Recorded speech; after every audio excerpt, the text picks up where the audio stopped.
Hi hello welcome back to Xylem teaching exams. ഞാൻ ലിയാജിദ്. നമ്മുടെ സർവീസിലിരിക്കുന്ന അധ്യാപകർക്ക് വേണ്ടിയിട്ടുള്ള കേഡറ്റ് എക്സാം വളരെ അടുത്തെത്തി. കഴിഞ്ഞ ദിവസം നമ്മൾ എന്ത് ചെയ്തിട്ടുണ്ടായിരുന്നു? അവർക്ക് വേണ്ടിയിട്ട് പ്രത്യേകമായിട്ടൊരു സൈക്കോളജി റിവിഷൻ സെഷൻ നമ്മൾ കണ്ടക്ട് ചെയ്തിട്ടുണ്ടായിരുന്നു. അപ്പോൾ ഒത്തിരി പേര് പറഞ്ഞു കുറച്ചും കൂടെ ക്വസ്റ്റ്യൻസ് എന്ത് ചെയ്യണം, നമുക്ക് അതുപോലെ തന്നെ റിവിഷൻ ചെയ്യണം. അപ്പോൾ നമ്മളും അത് എന്ത് ചെയ്തിട്ടുണ്ട്, പ്ലാൻ ചെയ്തിട്ടുണ്ട്. നമുക്ക് എന്ത് ചെയ്യാം, ഈ വരാൻ പോകുന്ന കേഡറ്റിന് നമുക്ക് ഉറപ്പായിട്ടും എന്ത് ചെയ്യണം, നല്ല മാർക്ക് മേടിക്കണം. നമ്മുടെ ജോലിയും കാര്യങ്ങളൊക്കെ നമുക്ക് സെറ്റാക്കണം. അപ്പോൾ സർവീസിലിരിക്കുന്ന അധ്യാപകർക്ക് വേണ്ടിയിട്ട് അവരുടെ പ്രിപ്പറേഷൻ അതിനൊരു ഫൈനൽ സ്റ്റേജിൽ എത്തി നിൽക്കുന്ന സമയത്ത് ഒന്നും കൂടി ഒന്ന് ഉഷാറാക്കാൻ വേണ്ടിയിട്ട് നമ്മൾ കുറച്ചും കൂടി എന്ത് ചെയ്യാണ്, ക്വസ്റ്റ്യൻസ് നോക്കാനായിട്ട് പോവുകയാണ്. അപ്പോൾ നമുക്ക് അധികം സമയം കളയണ്ട, നമുക്ക് നേരെ ക്വസ്റ്റ്യൻ നോക്കാം. ക്വസ്റ്റ്യൻ എന്ത് ചെയ്യാം, മാക്സിമം നിങ്ങൾ ആൻസർ ചെയ്യാനായിട്ട് നോക്കാം കേട്ടോ. ഓക്കെ, അപ്പോൾ ഫസ്റ്റ് ക്വസ്റ്റ്യൻ, 1ാം ക്ലാസ് മുതൽ 10ാം ക്ലാസ് വരെയുള്ള ഒരു വ്യക്തിയുടെ പഠന പുരോഗതി കാണിക്കുന്ന ഒരു പഠന വക്രമാണ് ചിത്രത്തിൽ. എക്സ് അക്ഷത്തിൽ സമയവും വൈ അക്ഷത്തിൽ പഠന നിരക്കും ഉപയോഗിച്ചാണ് ഗ്രാഫ് വരച്ചിരിക്കുന്നത്. ഒരു വ്യക്തിയുടെ പഠനത്തെ നമുക്ക് എങ്ങനെ വ്യാഖ്യാനിക്കാം? ഈ ഒരു ഗ്രാഫ് നോക്കിയിട്ട് ആ വ്യക്തിയുടെ പഠനം ഏത് രീതിയിലാണ് നടന്നിട്ടുള്ളത് എന്ന് നമുക്ക് എങ്ങനെ വ്യാഖ്യാനിക്കാം? ചിത്രം കണ്ടല്ലോ, ഗ്രാഫ് കണ്ടല്ലോ, ഇതാണ് നമ്മുടെ ഗ്രാഫ്. ഇതില് എക്സ് അക്ഷത്തിൽ നമ്മൾ ടൈം കൊടുത്തിട്ടുണ്ട്, വൈ അക്ഷത്തിൽ നമ്മൾ റേറ്റ് ഓഫ് ലേണിംഗുമാണ് കൊടുത്തിട്ടുള്ളത്. അപ്പൊ ഇത് രണ്ടും കൂടെ നോക്കിയിട്ട് ആ വ്യക്തിയുടെ പഠനം ഏത് രീതിയിലാണ് നടന്നിട്ടുള്ളത്. ഓപ്ഷൻസ് നോക്കിയേ. ഓപ്ഷൻ എ, പഠനത്തിൽ ഘട്ടം ഘട്ടമായുള്ള ത്വരണമുണ്ട്. ബി, വ്യക്തിയുടെ പഠനം സ്ഥിരമാണ്. സി, തുടക്കത്തിൽ പഠനത്തിൽ ത്വരിതപ്പെടുത്തലുണ്ട് എന്നാൽ പിന്നീട് ഇടിവ് സംഭവിക്കുന്നു. ഡി, പഠനത്തിൽ പൂർണ്ണമായ തകർച്ചയുണ്ട്. എന്താണ് ഈ ഒരു ഗ്രാഫ് കണ്ടിട്ട് നിങ്ങൾക്ക് വ്യാഖ്യാനിക്കാൻ പറ്റുന്നത്? പഠനത്തില് ഘട്ടം ഘട്ടമായിട്ടുള്ള ത്വരണം ഉണ്ടോ, അതല്ല പഠനം സ്ഥിരമായിട്ടാണോ മുന്നോട്ടേക്ക് പോകുന്നത്? തുടക്കത്തിൽ പഠനത്തിൽ എന്തുണ്ട്, ത്വരിതപ്പെടുത്തലുണ്ട് എന്നാൽ പിന്നീട് എന്ത് സംഭവിക്കുന്നു, ഇടിവ് സംഭവിക്കുന്നതാണോ? പഠനത്തിൽ പൂർണ്ണമായ തകർച്ചയാണോ? ആൻസർ വരുന്നത് ഏതാണ്? തുടക്കത്തിൽ എന്താണ്, പഠനം നല്ല രീതിയിൽ മുന്നോട്ട് പോകുന്നുണ്ട് അല്ലെ, പോസിറ്റീവ് ആയിട്ടുള്ള രീതിയിൽ ഇൻക്രീസ് ചെയ്തു പോകുന്നുണ്ട്. പക്ഷെ കുറച്ചെന്നങ്ങോട്ട് കഴിയുമ്പോൾ എന്ത് ചെയ്യാണ്, ഇതെങ്ങനെയല്ല പോകുന്നത്, മറിച്ച് ഇത് എങ്ങോട്ടേക്കാണ് വന്നത്, താഴത്തോട്ടാണ് കാണിക്കുന്നത്. അവിടെ എന്താണ്, പഠനത്തിൽ ഇടിവ് സംഭവിക്കുന്നു അല്ലെ. ഓപ്ഷൻ സി ആണ് കറക്റ്റ് ആൻസർ വരുന്നത്. അപ്പൊ പഠന വക്രങ്ങളെ കുറിച്ച് നമുക്ക് പഠിക്കാനുണ്ട്. പ്രധാനമായിട്ടും കോൺവെക്സ് കർവ്, അതേപോലെ തന്നെ സ്ട്രെയിറ്റ് ലൈൻ കർവ്, കോൺകേവ്, പിന്നെ വരുന്നത് മിക്സഡ് കർവ് ആണ്. അപ്പൊ ഇവിടെ കൊടുത്തിട്ടുള്ള കർവ് ഏതാണ്? ഏത് കർവ് അവിടെ കൊടുത്തിട്ടുള്ളത്? ഇവിടെ കൊടുത്തിട്ടുള്ളത് കോൺവെക്സ് കർവ് ആണ് അല്ലെ. കോൺവെക്സ് കർവ് എന്ന് പറയുന്നത് നെഗറ്റീവ്ലി ആക്സിലറേറ്റഡ് കർവ് ആണ്. ദാറ്റ് മീൻസ് തുടക്കത്തിൽ എന്തുണ്ടായിരിക്കും, നല്ല രീതിയിൽ കുട്ടി പഠിക്കുന്നുണ്ട്, ഹൈ ലെവലിലുള്ള ഒരു ഗ്രോത്ത് നമുക്ക് കാണാൻ പറ്റും. പക്ഷെ ഒരു പോയിന്റ് എത്തുമ്പോൾ എന്ത് സംഭവിക്കുകയാണ്, കുട്ടിയുടെ പഠന പുരോഗതി താഴത്തോട്ട് വരുന്നു. അതുകൊണ്ടാണ് നമ്മൾ ഇതിനെ നെഗറ്റീവ്ലി ആക്സിലറേറ്റഡ് കർവ് എന്ന് വിളിക്കുന്നത്. ഓക്കെ,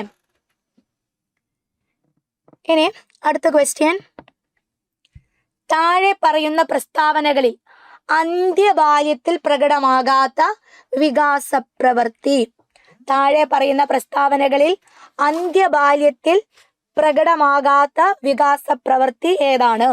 സംസാരിക്കാൻ പഠിക്കുന്നത്, സാധാരണ ഗെയിമുകൾക്ക് ആവശ്യമായ നൈപുണികൾ സ്വായത്തമാക്കുന്നത്, കൂട്ടുകാരുമായി പൊരുത്തപ്പെട്ട് പോകാൻ പഠിക്കുന്നത്, ഡി, വായന, എഴുത്ത്, ഗണിതം തുടങ്ങിയ അടിസ്ഥാന നൈപുണികൾ സ്വായത്തമാക്കുന്നത്. ഇതിലേതാണ് അന്ത്യബാല്യത്തിൽ പ്രകടമാകാത്ത വികാസ പ്രവൃത്തി? ഓരോരോ ഡെവലപ്മെന്റൽ സ്റ്റേജിലും എന്ത് കൊടുക്കുന്നുണ്ട്, ടാസ്കുകൾ കൊടുക്കുന്നുണ്ട് അല്ലെ. അതായത് ആ സ്റ്റേജിൽ കുട്ടി ചെയ്യേണ്ട ചില കാര്യങ്ങൾ, അല്ലെങ്കിൽ സമൂഹം വിചാരിക്കുന്നുണ്ട് ഈ പ്രായം എത്തുമ്പോൾ കുട്ടി എന്ത് ചെയ്യണം, ഇന്ന കാര്യങ്ങൾ ചെയ്യാൻ കുട്ടിക്ക് പറ്റണം. അതിനെയാണ് നമ്മൾ ഡെവലപ്മെന്റൽ ടാസ്ക് എന്ന് വിളിക്കുന്നത്. അപ്പൊ ഇവിടെ അന്ത്യബാല്യത്തെ കുറിച്ചാണ് ചോദിച്ചിട്ടുള്ളത്. ഇതിലേതാണ് അന്ത്യബാല്യത്തിലെ ഡെവലപ്മെന്റൽ ടാസ്ക് അല്ലാത്തത്? അന്ത്യബാല്യം, ലേറ്റർ ചൈൽഡ്ഹുഡ്. ലേറ്റർ ചൈൽഡ്ഹുഡ് എന്ന് പറയുമ്പോൾ എത്ര വയസ്സ് മുതലുള്ള കുട്ടികളാണ് വരുന്നത്? ചൈൽഡ്ഹുഡിനെ തന്നെ നമ്മൾ എന്ത് ചെയ്തിട്ടുണ്ട്, early childhood, middle childhood, later childhood അല്ലെ. ആദ്യകാല ബാല്യം, മധ്യബാല്യം, പിൽക്കാല ബാല്യം അല്ലെങ്കിൽ അന്ത്യബാല്യം എന്നുള്ള ഇത് ഡിവൈഡ് ചെയ്തിട്ടുണ്ട്. അപ്പൊ ബാല്യകാലം എന്ന് പറയുമ്പോൾ ഒരു 3 വയസ്സ് മുതൽ ഒരു 12 വയസ്സ് വരെയാണ് ചൈൽഡ് പീരീഡ് ആയിട്ട് വരുന്നത്. അതിൽ അന്ത്യബാല്യം എന്ന് പറയുമ്പോൾ ഒരു 9 മുതൽ 12 വയസ്സ് വരെയുള്ള കുട്ടികളാണ് വരുന്നത്. അപ്പൊ അവരുടെ ആ ഒരു സ്റ്റേജിലെ ഡെവലപ്മെന്റൽ ടാസ്ക് അല്ലാത്തത് ഏതായിരിക്കും വരിക? അന്ത്യബാല്യത്തിലെ ഡെവലപ്മെന്റൽ ടാസ്ക് അല്ലാത്തത് യെസ് ഏതാണ്? സംസാരിക്കാൻ പഠിക്കുന്നത് അല്ലെ? ഒന്ന് ആലോചിച്ച് നോക്കിയേ. ശൈശവ കാലഘട്ടത്തില് കുട്ടിയുടെ സംസാരം ആരംഭിക്കുന്നു. അത് കഴിഞ്ഞ് ആദ്യ ബാല്യത്തോടു കൂടി എന്ത് ചെയ്യുന്നുണ്ട്? കുട്ടി നല്ല രീതിയിൽ സംസാരിക്കാനായിട്ട് പഠിക്കുന്നുണ്ട്. അതൊരിക്കലും അന്ത്യബാല്യത്തിലെ വികാസ പ്രവൃത്തിയല്ല, മറിച്ച് ആദ്യ ബാല്യത്തിലെ വികാസ പ്രവൃത്തിയായിട്ടാണ് നമുക്ക് കണക്കാക്കാൻ പറ്റുന്നത്.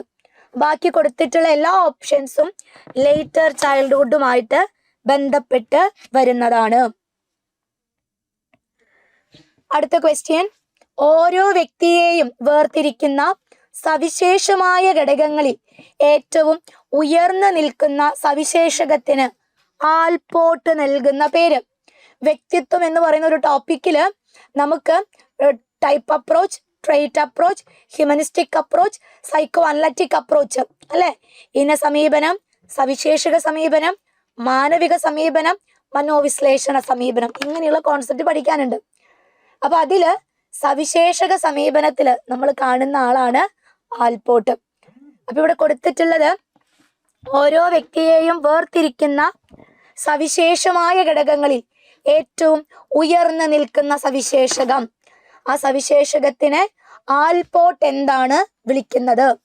കേന്ദ്ര സവിശേഷകങ്ങൾ, മുഖ്യ സവിശേഷകങ്ങൾ, ദ്വിതീയ സവിശേഷകങ്ങൾ, ബാഹ്യ സവിശേഷകങ്ങൾ. എന്താണ് ആൽപോർട്ട് വിളിക്കുന്നത്? എന്താണ്? മുഖ്യ സവിശേഷകങ്ങൾ. ഒരാളുടെ പെരുമാറ്റത്തില് നമുക്ക് എപ്പോഴും കാണാൻ പറ്റുന്ന ചില പ്രത്യേകതകളുണ്ട്, ചില സവിശേഷതകളുണ്ട്. അയാൾ എന്തൊരു കാര്യം ചെയ്യുകയാണെങ്കിലും, സംസാരിക്കുകയാണെങ്കിലും, പ്രവർത്തിക്കുകയാണെങ്കിലും, സോഷ്യലി മറ്റുള്ളവരുടെ ഇടപഴകുമ്പോഴാണെങ്കിലും നമുക്ക് കാണാൻ പറ്റുന്ന സ്ഥിരമായിട്ടുള്ള ചില പ്രത്യേകതകൾ, അതിനെയാണ് കാർഡിനൽ ട്രേറ്റ് എന്ന ആൽപോർട്ട് വിളിക്കുന്നത്. ഇതില് കാർഡിനൽ ട്രേറ്റും സെൻട്രൽ ട്രേറ്റും സെക്കൻഡറി ട്രേറ്റും ആൽപോർട്ടിന്റെ കോൺസെപ്റ്റ് ആണ്. ഇനി ആൽപോർട്ടിന്റെ തിയറി ഏതാണ്? Theory of personal disposition theory, വൈയക്തിക ചിത്തവൃത്തി സിദ്ധാന്തം. ഇതില് ആൽപോർട്ടാണ് സവിശേഷക മനഃശാസ്ത്രജ്ഞൻ എന്നറിയപ്പെടുന്നത് കേട്ടോ. ആ കാര്യം കൂടി ഒന്ന് ഓർത്തിരുന്നോളൂ. സവിശേഷക മനഃശാസ്ത്രജ്ഞൻ എന്നറിയപ്പെടുന്നത് ആരാണ്? ആൽപോർട്ടാണ്. തിയറിയുടെ പേരും മറന്നു പോകരുത്. ഇനി അടുത്ത ക്വസ്റ്റ്യൻ, ക്ലാസ്സിലെ പ്രാഥമിക ചർച്ചയ്ക്ക് ശേഷം ഫെമിന ടീച്ചർ വിദ്യാർത്ഥികളെ പൂന്തോട്ടത്തിലേക്ക് നയിക്കുന്നു. വിദ്യാർത്ഥികൾ ഓരോ ചെടിയും വീക്ഷിക്കുകയും പ്രത്യേകതകളും വ്യത്യാസങ്ങളും ചർച്ചയിലൂടെ രേഖപ്പെടുത്തുകയും ചെയ്തു. കേരളത്തിൽ ഇപ്പോൾ പിന്തുടരുന്ന പഠന സമീപനത്തിന്റെ ഭാഗമായാണ് അധ്യാപകൻ ഇത് ചെയ്യുന്നത്. ഇപ്പോൾ പിന്തുടരുന്ന സമീപനം ഏതാണ്? ഇപ്പോൾ കേരളത്തിൽ പിന്തുടരുന്ന ഒരു പഠന സമീപനവുമായി ബന്ധപ്പെട്ട് വരുന്ന കാര്യമാണ് കൊടുത്തിട്ടുള്ളത്. അപ്പൊ അത് ഏതാണ്? അധ്യാപകരെ സംബന്ധിച്ചിടത്തോളം നിങ്ങൾക്ക് ഉറപ്പായിട്ടും എന്തറിയാം, ഇതിന്റെ ആൻസർ പെട്ടെന്ന് കണ്ടുപിടിക്കാൻ പറ്റും അല്ലെ? പ്രാഥമിക ചർച്ചകൾക്ക് ശേഷം ഫെമിന ടീച്ചർ വിദ്യാർത്ഥികളെ പൂന്തോട്ടത്തിലേക്ക് കൊണ്ടുപോയി.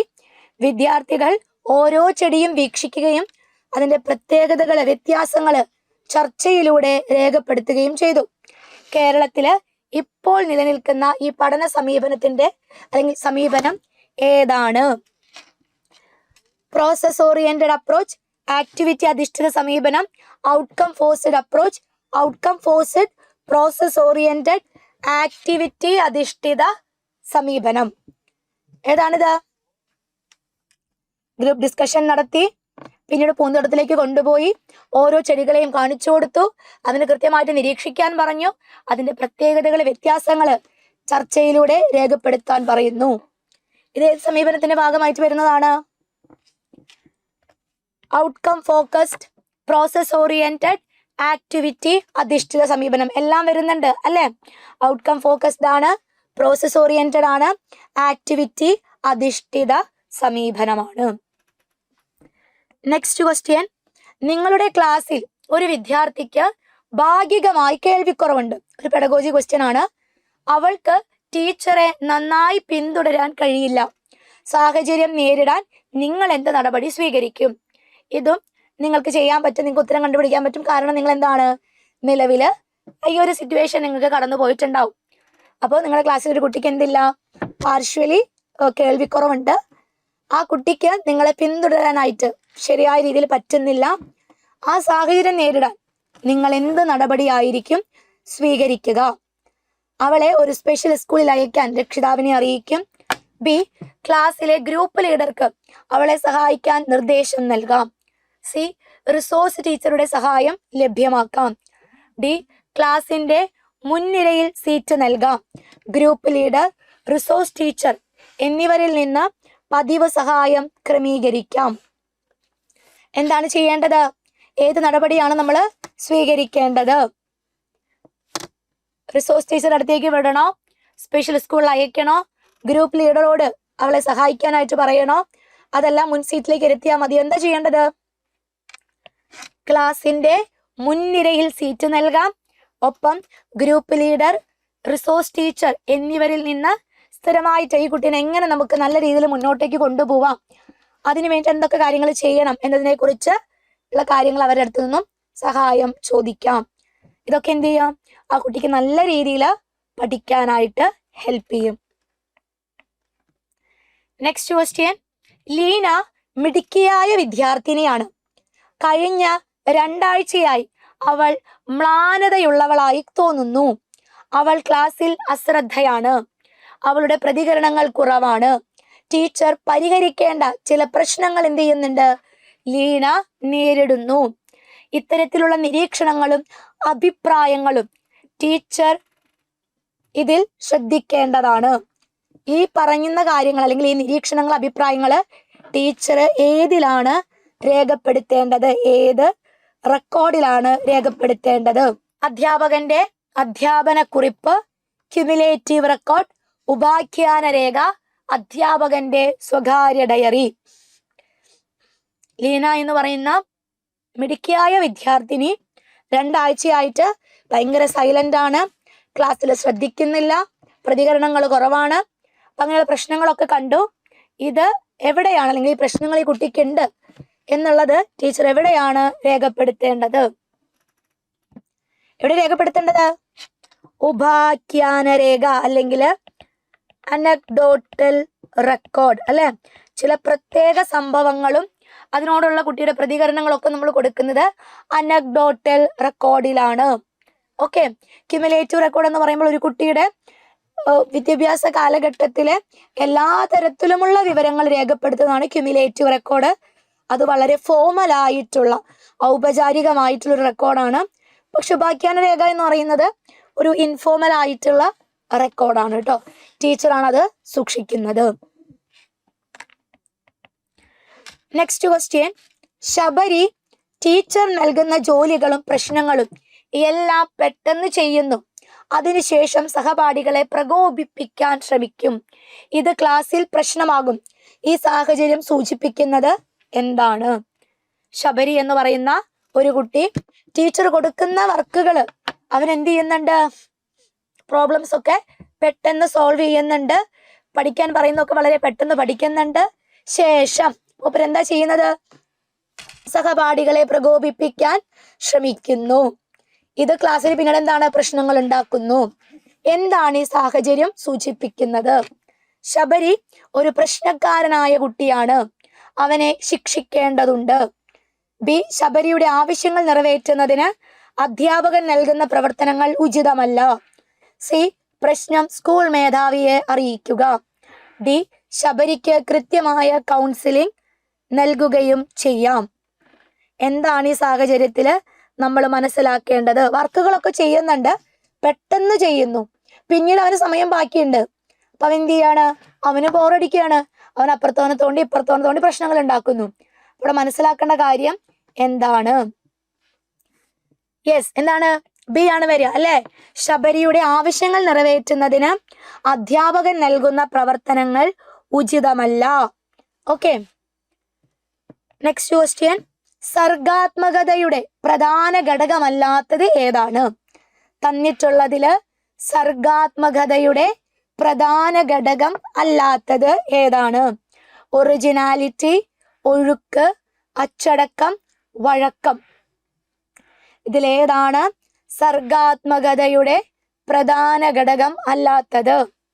ക്രിയേറ്റിവിറ്റിയുടെ ഫാക്ടേഴ്സ്. ക്രിയേറ്റിവിറ്റിയുടെ സ്റ്റേജസ് പഠിക്കാനുണ്ട്, ഫാക്ടേഴ്സ് പഠിക്കാനുണ്ട്, ലെവൽസ് പഠിക്കാനുണ്ട്.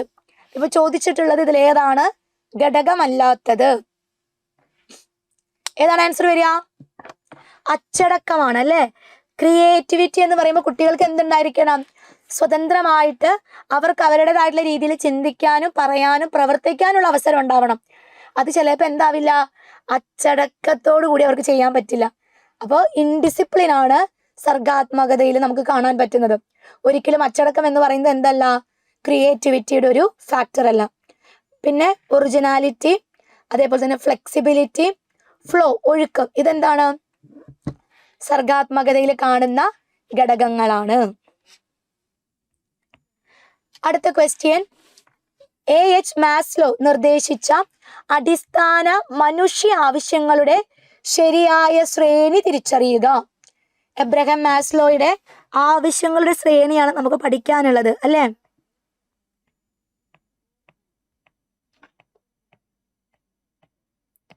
ആ ആവശ്യങ്ങളുടെ ശ്രേണിയിലെ കാര്യങ്ങളെ, ആവശ്യങ്ങളെ എന്ത് ചെയ്യാണ്? ശരിയായിട്ടുള്ള ശ്രേണി ഇതിലേത് ഓപ്ഷൻ ആണ്, അതാണ് കണ്ടുപിടിക്കേണ്ടത്. ഫിസിയോളജിക്കൽ, പ്രണയം, സുരക്ഷ, ആത്മാഭിമാനം, വൈജ്ഞാനികം, സൗന്ദര്യാത്മകം, സ്വയം യാഥാർത്ഥ്യമാക്കൽ. ബി ശരീരശാസ്ത്രം, സുരക്ഷ, സ്നേഹം, പിന്നെ സ്വന്തമായത്, ആത്മാഭിമാനം, വൈജ്ഞാനികം, സൗന്ദര്യാത്മക, സ്വയം യാഥാർത്ഥ്യമാക്കൽ. സി ഫിസിയോളജിക്കൽ, സുരക്ഷ, സ്നേഹം, ആത്മാഭിമാനം, വൈജ്ഞാനിക, സൗന്ദര്യാത്മക ആൻഡ് സ്വയം യാഥാർത്ഥ്യമാക്കൽ. ഡി ഫിസിയോളജിക്കൽ, സേഫ്റ്റി, സെൽഫ് ബഹുമാനം, സൗന്ദര്യാത്മകത, സ്നേഹം ആൻഡ് സ്വന്തമായത്, വൈജ്ഞാനികവും സ്വയം യാഥാർത്ഥ്യമാക്കലും. ഇതിലേതാണ് ഹയറാർക്കി ഓഫ് നീഡ്സിന്റെ ശരിയായിട്ടുള്ള ഓർഡർ? എ ആണോ, ബി ആണോ, സി ആണോ, ഡി ആണോ? ഇതിലെ ടേംസ് കാണുമ്പോൾ ചിലപ്പോൾ നമുക്ക് കൺഫ്യൂഷൻ വരും അല്ലെ. ഇതില് ശരിയായിട്ടുള്ളത് ഏതാണ്? ഓപ്ഷൻ സി ആണ് വരുന്നത് അല്ലെ. ആദ്യം നമ്മുടെ ഫിസിയോളജിക്കൽ നീഡ്സ്, ശാരീരികപരമായിട്ടുള്ള ആവശ്യങ്ങൾ. രണ്ടാമത്തേത് സുരക്ഷയുമായി ബന്ധപ്പെട്ട് വരുന്ന ആവശ്യങ്ങൾ, സെക്യൂരിറ്റി നീഡ്സ്. മൂന്നാമത്തേത് ലവ് ആൻഡ് ബിലോങ്ങിങ് ആണ്, സ്നേഹത്തിനും സ്വന്തം എന്ന തോന്നലിനും വേണ്ടിയിട്ടുള്ള ആവശ്യങ്ങൾ. നാലാമത്തേത് സെൽഫ് എസ്റ്റീം നീഡ്സ്, ആത്മാഭിമാനവുമായിട്ട് ബന്ധപ്പെട്ട് വരുന്ന ആവശ്യങ്ങൾ. അഞ്ചാമത്തേത് കൊഗ്നിറ്റീവ് നീഡ്സ് ആണ്, വൈജ്ഞാനികപരമായിട്ടുള്ള ആവശ്യങ്ങൾ, അറിവ് നേടാനായിട്ടുള്ള ആവശ്യങ്ങൾ. ആറാമത്തേത് സൗന്ദര്യാത്മക ആവശ്യങ്ങളാണ്, ആസ്തെറ്റിക് നീഡ്സ് എന്ന് പറയുന്നത്. ഏറ്റവും ഒടുവിൽ വരുന്നത് സ്വയം യാഥാർത്ഥ്യമാക്കൽ, ആത്മയാഥാർത്ഥ്യവൽക്കരണം അല്ലെങ്കിൽ ആത്മ സാക്ഷാത്കാരം, സെൽഫ് ആക്ച്വലൈസേഷൻ. ഇതാണ് എബ്രഹാം മാസ്ലോയുടെ ശരിയായിട്ടുള്ള ശ്രേണി എന്ന് പറയുന്നത്. Last question. സൽമ ടീച്ചർ എല്ലായ്പ്പോഴും ഓഡിറ്ററി ലേണിംഗ്, വിഷ്വൽ ലേണിംഗ്, ചെയ്തു പഠിക്കൽ, ക്ലാസ് മുറിയിലെ അനുഭവപരമായ പഠനം എന്നിവയ്ക്ക് പ്രാധാന്യം നൽകുന്നു. അത്തരം അനുഭവങ്ങളുടെ വകഭേദങ്ങൾ അധ്യാപകർ എന്തിനാണ് നൽകുന്നത്?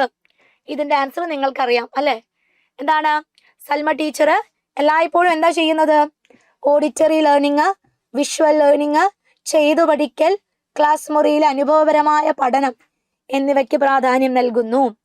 അത്തരം അനുഭവങ്ങളുടെ വകഭേദങ്ങൾ അധ്യാപകർ എന്തിനാണ് നൽകുന്നത്? എ ക്ലാസ്സിലെ ഓരോ കുട്ടികളുടെയും വ്യക്തിഗത ആവശ്യങ്ങൾ നിറവേറ്റൽ. ബി കുട്ടികളുടെ വ്യക്തിഗത വ്യത്യാസം കൈകാര്യം ചെയ്യുക. സി വ്യക്തിഗത ആവശ്യങ്ങൾ നിറവേറ്റുകയും കുട്ടികളുടെ വ്യക്തിഗത വ്യത്യാസം പരിഹരിക്കുകയും ചെയ്യുക. കുട്ടികൾക്ക് നല്ല സ്കോറുകൾ ലഭിക്കുന്നത്. എന്തിനു വേണ്ടിയിട്ടാണ് പല പല രീതിയിൽ അധ്യാപകർ പഠിപ്പിക്കുന്നത്?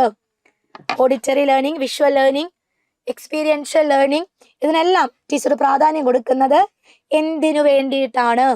എന്തിനു വേണ്ടിയിട്ടാണ്? ഓപ്ഷൻ സി ആണ് അല്ലെ. വ്യക്തിഗത ആവശ്യങ്ങൾ നിറവേറ്റുകയും കുട്ടികളുടെ വ്യക്തിഗത വ്യത്യാസം പരിഹരിക്കുകയും ചെയ്യുക. ക്ലാസ്സിലെ ചില കുട്ടികൾ ഓഡിറ്ററി ലേണേഴ്സ് ആയിരിക്കും, ചില കുട്ടികൾ വിഷ്വൽ ലേണേഴ്സ് ആയിരിക്കും, ചില കുട്ടികൾ ആക്ടിവിറ്റി ചെയ്ത് പഠിക്കുന്നവരായിരിക്കും.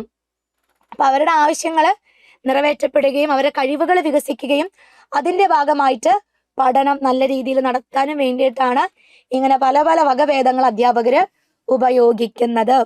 ഓക്കെ, അപ്പൊ നമ്മൾ 10 ക്വസ്റ്റ്യൻസ് ആണ് ഈ ഒരു സെഷനിൽ നോക്കിയത്. ഒരു റാപ്പിഡ് ആയിട്ടുള്ള രീതിയിൽ ഓൾമോസ്റ്റ് നമ്മൾ കുറച്ച് ഭാഗങ്ങളൊക്കെ കവർ ചെയ്തു. നമുക്ക് ഇനിയുള്ള ക്ലാസ്സിൽ എന്ത് ചെയ്യാം, ബാക്കി കാര്യങ്ങളും കൂടെ നമുക്ക് കവർ ചെയ്ത് ഈ അധ്യാപകരെ സംബന്ധിച്ചിടത്തോളം ഈ കേട്ടിട്ട് തന്നെ നമുക്ക് നല്ലൊരു മാർക്ക് മേടിച്ച് സെറ്റാക്കി എടുക്കണം. ഓക്കെ, അപ്പൊ നമ്മുടെ ഇപ്പോൾ അതല്ലാതെ സർവീസിലല്ലാത്ത അധ്യാപകർ അല്ലെങ്കിൽ നമ്മുടെ ടീച്ചിങ് കോഴ്സ് എടുത്ത് കഴിഞ്ഞിരിക്കുന്ന ഉദ്യോഗാർത്ഥികൾ അടുത്ത കേഡറ്റ് എക്സാമിന് വേണ്ടി വെയിറ്റ് ചെയ്തിരിക്കുന്നുണ്ട്. അപ്പൊ നമുക്കറിയാം ഓഗസ്റ്റിൽ എക്സാം വരാൻ പോവുകയാണ്, ഓഗസ്റ്റിൽ നോട്ടിഫിക്കേഷൻ വരും. അപ്പൊ ആ ഒരു എക്സാം നമുക്ക് എന്ത് ചെയ്യണം, നമുക്ക് സെറ്റാക്കണം അല്ലെ. നമുക്ക് നല്ല രീതിയിൽ കേറ്ററ്റിന് വേണ്ടിയുള്ള പ്രിപ്പറേഷൻസ് സൈലം ടീച്ചിങ് എക്സാംസിന്റെ കൂടെ നിങ്ങൾക്ക് ജോയിൻ ചെയ്യാം. നമുക്ക് കേട്ടിട്ട് category 1, category 2, category 3 maths and English live ബാച്ചുകളും, category 3 natural science, social science, physical science എന്നിവയുടെ റെക്കോർഡഡ് ബാച്ചുകളുമാണ് നമുക്ക് നിലവിലുള്ളത്. അപ്പൊ നമ്മുടെ കൂടെ പഠിച്ച് നമുക്ക് എന്ത് ചെയ്യാം, നമുക്ക് എത്രയും പെട്ടെന്ന് തന്നെ എന്ത് ചെയ്യാം, ആ ക്വാളിഫിക്കേഷൻ അങ്ങോട്ട് നേടിയെടുക്കാം. എന്തിനാണ് വെറുതെ ഒരു ബുദ്ധിമുട്ടാക്കി വെക്കുന്നത് അല്ലെ. അപ്പൊ ആ പണിയും കൂടെ നമുക്ക് തീർത്ത് വെക്കാം. ശേഷം നമുക്ക് LP, UP, HSA പോലുള്ള എക്സാമിന് പ്രിപ്പറേഷൻസ് തുടങ്ങാനുള്ളതാണ്. അപ്പൊ അത് ആരംഭിക്കുന്നതിന് മുന്നേ ആദ്യം എന്ത് ചെയ്യണം, കേട്ടിട്ട് നേടിയെടുക്കണം. അപ്പൊ നമ്മുടെ കോഴ്സിനെ കുറിച്ചുള്ള കൂടുതൽ ഡീറ്റെയിൽസും കാര്യങ്ങളൊക്കെ അറിയാൻ വേണ്ടിയിട്ട് സ്ക്രീനിൽ കാണുന്ന നമ്പറിൽ കോൺടാക്ട് ചെയ്താൽ മതി. വളരെ സിസ്റ്റമാറ്റിക് ആയിട്ടുള്ള ഒരു രീതിയിൽ പഠിച്ച് കംപ്ലീറ്റ് ടോപ്പിക്ക് നമുക്ക് റിവിഷൻ നടത്തി പഠിച്ച് സെറ്റാക്കി ഉറപ്പായിട്ട് നമുക്ക് അടുത്തൊരു കേറ്ററ്റ് നമുക്ക് ക്ലിയർ ആക്കണം. ഇനി കേറ്ററ്റ് എക്സാമിന് വേണ്ടി പ്രിപ്പറേഷൻ നടത്തുന്നവർക്ക് വേണ്ടിയിട്ട് സൈലം ടീച്ചിങ് എക്സാംസ് ഒരു റാങ്ക് ഫയലും കൂടെ നിങ്ങൾക്ക് നൽകുകയാണ്. 6 പുസ്തകങ്ങളിലായിട്ട് 12 വിഷയങ്ങളാണ് ഈ ഒരു റാങ്ക് ഫയലിൽ വരുന്നത്. അതിൽ SCERT ഫാക്ട്സ് ഉണ്ട്, PYQs വരുന്നുണ്ട്. റീസെന്റ് ആയിട്ട് നടന്ന 2026 ഫെബ്രുവരിയിലെ ക്വസ്റ്റ്യൻ പേപ്പർ വരെ ഇൻക്ലൂഡ് ചെയ്തിട്ടാണ് നമ്മൾ റാങ്ക് ഫയൽ സെറ്റ് ചെയ്തിട്ടുള്ളത്. അപ്പൊ നമുക്ക് ഇനി അങ്ങോട്ടേക്ക് എന്ത് ചെയ്യാം, നമ്മുടെ മുന്നിൽ ഒറ്റ ലക്ഷ്യം മാത്രമേ ഉള്ളൂ, കേട്ടിട്ട് അത് നേടിയെടുത്ത് നമുക്ക് ബാക്കി കാര്യങ്ങളിലോട്ട് കിടക്കാം. ഓക്കെ, അപ്പൊ നല്ല രീതിയിൽ അധ്യാപകർ പഠിക്കുക. ഇനിയുള്ള കുറച്ച് സമയങ്ങൾ അത് ഏറ്റവും നല്ല രീതിയിൽ യൂട്ടിലൈസ് ചെയ്യുക. നമുക്ക് അടുത്തൊരു വീഡിയോയുമായിട്ട് ടീച്ചിങ് എക്സാംസിനെ കുറിച്ചുള്ള പുതിയ അപ്ഡേഷൻസും കാര്യങ്ങളൊക്കെ ആയിട്ട് നമുക്ക് വീണ്ടും കണ്ടുമുട്ടാം. അതുവരേക്കും താങ്ക് യു.